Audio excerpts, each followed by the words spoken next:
What's going on, everybody, and welcome to the Other Side of the Firewall podcast, which is about the latest and greatest in cybersecurity news, as well as we highlight those movers and shakers and glass ceiling breakers, those people of color who made it to the other side of the proverbial firewall. My name is Ryan Williams, and today it's just me and Daniel Acevedo. What's going on, sir? Doing good. Happy Father's Day edition of the Other Side of the Firewall. Happy today. Father's Day. Yes, sir. So we're recording, we do everything batch recording, right? So we do everything on Sunday. Sunday happens to be Father's Day. So happy Father's Day to all the fathers out there. And yeah, just me and Daniel. I think it's the first time it's just been me and you tag teaming it. So I greatly appreciate you spending some of your Father's Day time, because you're 13 hours in the future, right? So you're still, doing your thing. My day just started. But with that being said, definitely continue to tune in throughout the week. So Monday and Tuesday are topics, Wednesday discussion, Thursdays Ask a CISSP.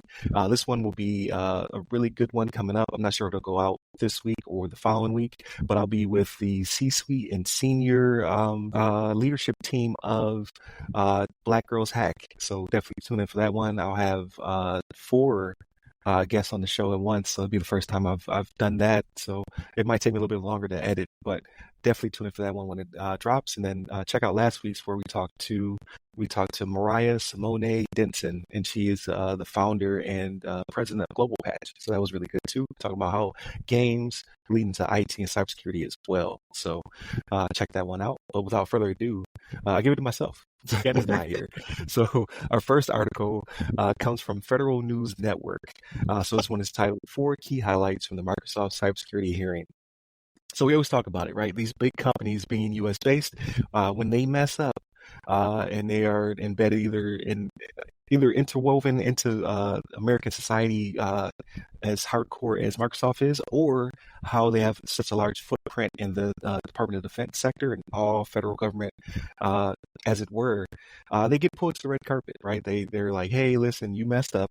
Right, Microsoft had that breach where foreign actors, I believe was attributed to China, were in the email system, and they're reading emails and pulling information. And in the article, they also cite some of the Congress men who were hit the hardest, right, where they actually have receipts of what was pulled from the email servers and things of that nature. So this was a pretty significant breach, and it happened back in April. And now here in July, we are having our first hearing, where they brought in the CEO, or I'm sorry, the president of Microsoft, Brad Smith, to get beat up, basically, like to figure out like why did Microsoft allow this to happen, how bad was it, and what can be done for the future. So I don't want to eat up too much of the key highlights, but I think the biggest one being, for me anyway, that it was they kind of gave him a backhanded compliment as well, which I kind of perceived as a thing that could happen, but I didn't really think it was going to be as vocal, because Microsoft's too big to fail when it comes to their footprint in the Department of Defense. I've been using Microsoft back when I was a wee airman. We had Microsoft Millennial Edition running on some of the PCs, which is crazy to me now to think about it. We jumped from Millennial Edition to Vista. Vista was terrible, to XP, which was great, and then we left XP obviously to go to what we're currently using, which is XP with not the greatest skin in my opinion. But I'm not here to beat up Microsoft. I use their products heavily when it comes to work, teams, and things of that nature. So yeah, it'd be very hard to give them the boot and then switch to someone else. God forbid we were to move to any of the Google stuff, because not to say it's bad, but I don't understand it because I haven't used it for 2 decades. Like I know Microsoft like the back of my hand, right? So it'd be significant to make that jump. So it was like, hey, here's what you did wrong. Tell us what you're going to do in the future, and please do that. So that's my personal opinion of the hearing. But what about you, Daniel? Now, you made a bunch of great points. I mean, to say that Microsoft is entrenched into the government is not even an understatement. It's crazy. If the percentages they tell in the article is that, the U.S. government separates 3% of its overall budget for tools and cybersecurity stuff for Microsoft itself.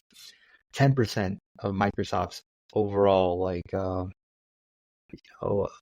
gainings and stuff like that come from the government. So both ways, that's significant. It's a crazy amount, right? So both ways, it's a marriage, no matter who wants to admit it or not. So it's beneficial for both of them to be on the same page. Now, the one thing that kind of really jumped out at me in the article is that they said that Microsoft's approach or their outlook on security in general was not where it needed to be.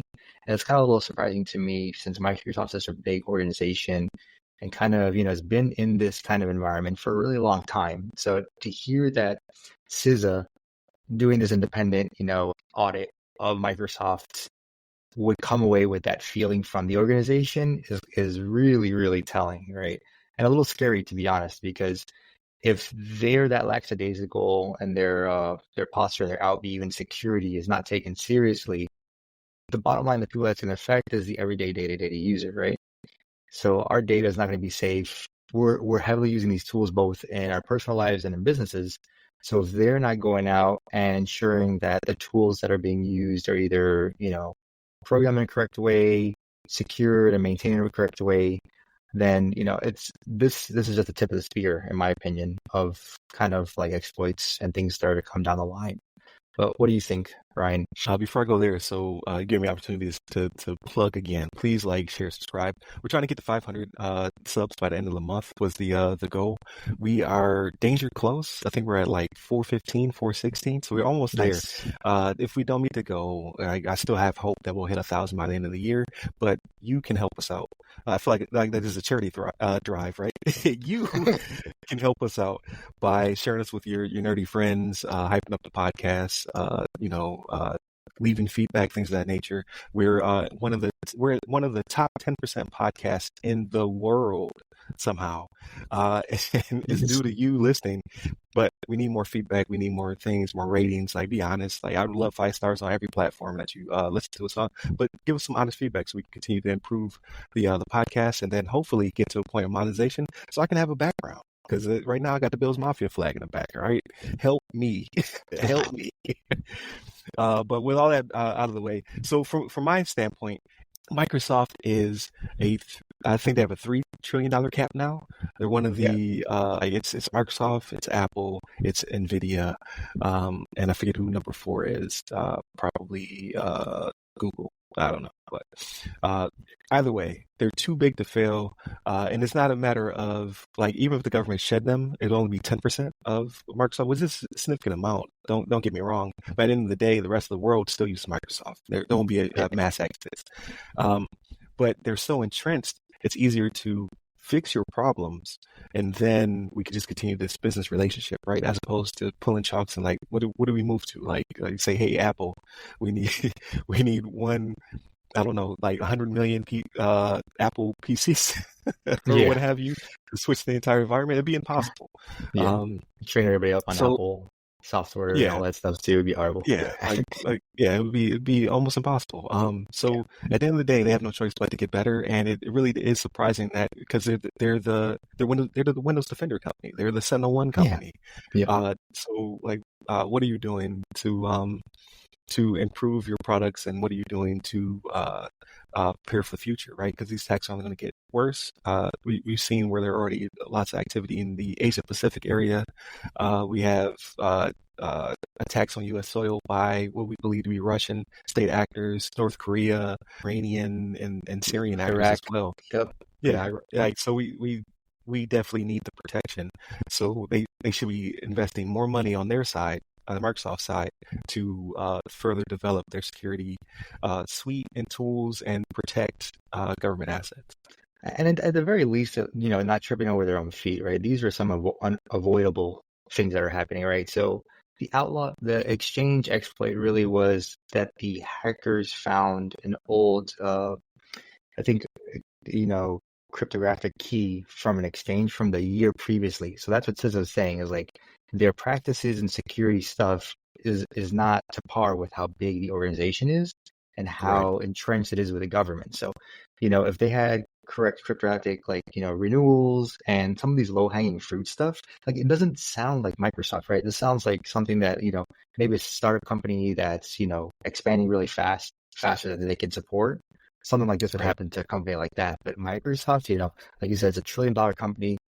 They're the number 1 gainer right now in the U.S. I think they're still top dog. Nvidia is trying to catch up with them. It's catching up. But regardless, them recently, they're going back and forth. But they've been the forefront runner in that top spot for a long time to have something like this, which is avoidable, happen, right? So, Right. not to Yeah. like interrupt, but yeah. Yeah, no, you're right. So almost every operating system, right? So every PC or laptop that's running in the federal sector, government sector, is probably a Windows, like not all, like 98%. Let's say 98, right? Are running Windows products, Microsoft products, and um, to say that they're, I don't know how more intertwined they can be, right? When it comes to the sharing of information to the, I don't know, like it's almost as though they are a government entity themselves. So yeah, to say that the loss of encryption key to the monitoring of systems, right? How long was China in the systems with? I think Mhm. they believed them to have been there for months.